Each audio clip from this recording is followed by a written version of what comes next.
is Gambia's funniest comedian who can get people laughing and has the humor that cuts across. Damane, kan mo am fit pour tahaw live, re loma, nga re, ñepp dal di hahatay. All you have to do is to text comedy, C-O-M-E-D-Y, on 2020 200, 30 30 300, 60 60 600, and 999 0909. Participants are invited in Mandinka, Wolof, and English. Gambia's funniest, coming soon. Just text and we will call you back.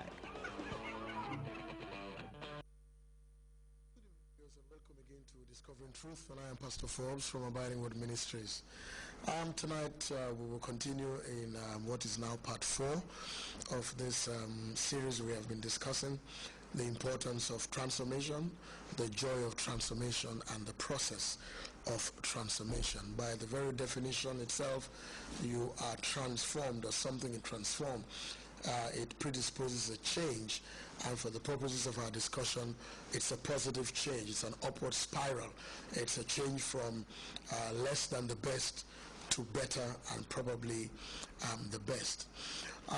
4 weeks ago we started this thought, and I want to run through some of the original thoughts that I had. The first one was that I reminded us that if you've ever watched a movie that starts with a timer ticking, tick, tick, tick, tick, tick. Most times it's the kind of movie that has a bomb that was attached either to a bank or to the bank manager's office, and the bank manager was strapped to the chair. You know, the American movies we watch. And then there was a phone call or a note that said the bomb would be disabled, will go off, will be detonated in the next 5 minutes or 10 minutes. And then in the movie they scramble and they call a unit called the bomb disposal unit. The reason why they don't call anybody, just anybody, to come is because for you to be able to disable a bomb, you need to understand the wirings and the circuitry of a bomb.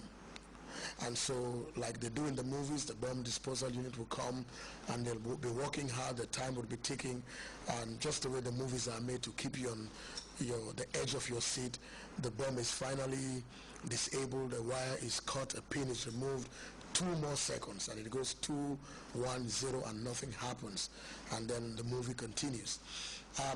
Similarly, if you want to bring a transformation to a person, to a community, to a society, even nationally, to move people. Sometimes we talk about South Korea, we talk about the BRICS nation now, we talk about Brazil, Russia, India, China, South Korea. The Brazilian economy is doing well.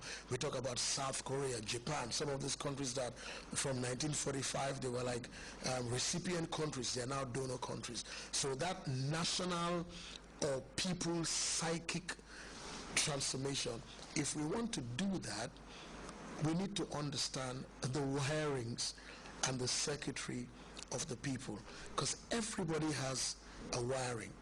Ladies and gentlemen, it is true we all live on the same earth, but we do not live in the same world. Most times your world is in your head.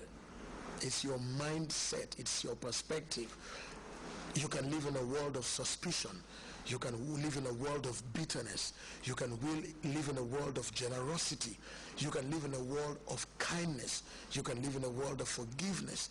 You can live in a crooked world. You can be a thief, an armed robber's world, the world of a corrupt person, the world of a con man, the world of a liar, the world of a lazy person, the world of a person who begs all the time, a world of a busybody, somebody who spends their time from house to house taking stories here and there that have no concern about. That's the world of the rich, the world of the poor, the world of the educated, the world of the illiterate and unreached.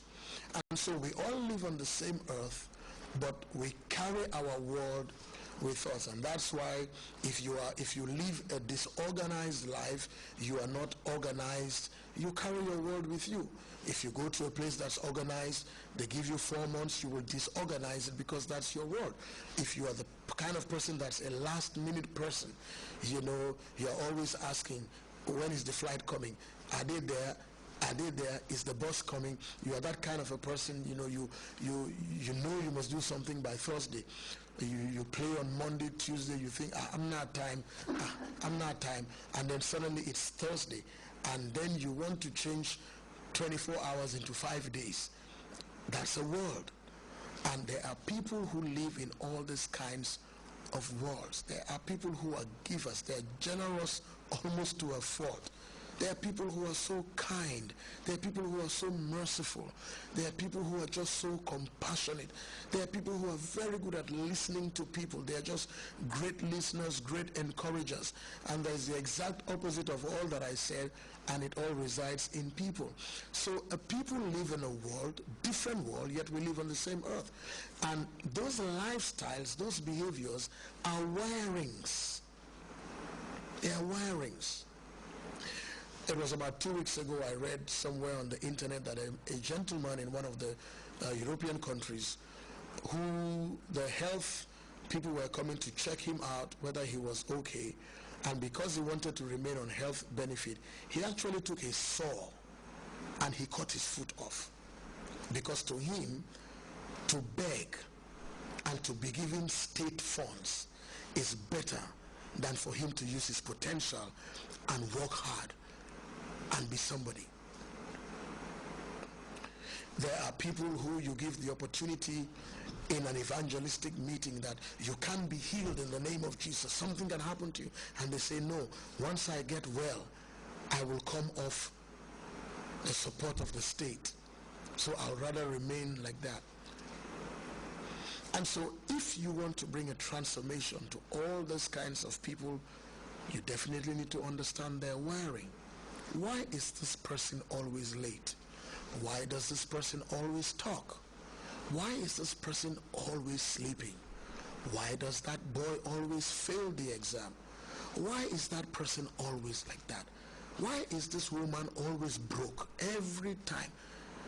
And yet, what she gets is more than what other people get, and yet they manage their lives with what they get, and she cannot manage with what she gets, yet she is single and the other people have families. So we have to go back. We have to go back on all fronts, whether it's the religious front, whether it's the political front, governmental front, because it's very easy when you have attained something to just discountenance the process that it takes for other people to get there. You see that in school. Boy, you probably for easy way. Money, you know, it's easy. And some people have no clue. Now, that person probably will not be a very good instructor, because as far as they're concerned, it's easy. Can't you see it? It's there. It's evident. But if it was evident to them, they wouldn't have asked you. Sometimes we want to bring about a national transfer. Sometimes we want to bring a national transformation. It's the same thing. I noticed, and probably it was the first time I noticed, and maybe it's to my shame, I noticed a few days ago I was driving into the capital at the bridge, and at the entrance of Banjul, I saw a green and white totem pole. It was the first time I really paid attention to it. It says, "Welcome to Banjul." Then it says, "Patriotism, sincerity, and honesty." And I thought, wow. And I asked myself, is that true?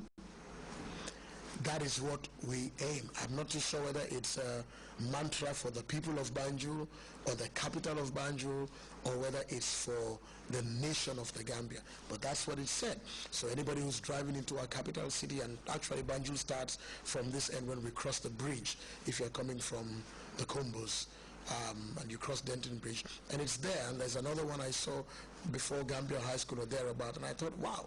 So as people drive into the capital city, what they expect is a place of patriotism, sincerity, and honesty. And I would want to take it that those three words have the definitions that they have in English, for honesty being what it is, sincerity being what it is, patriotism being what it is.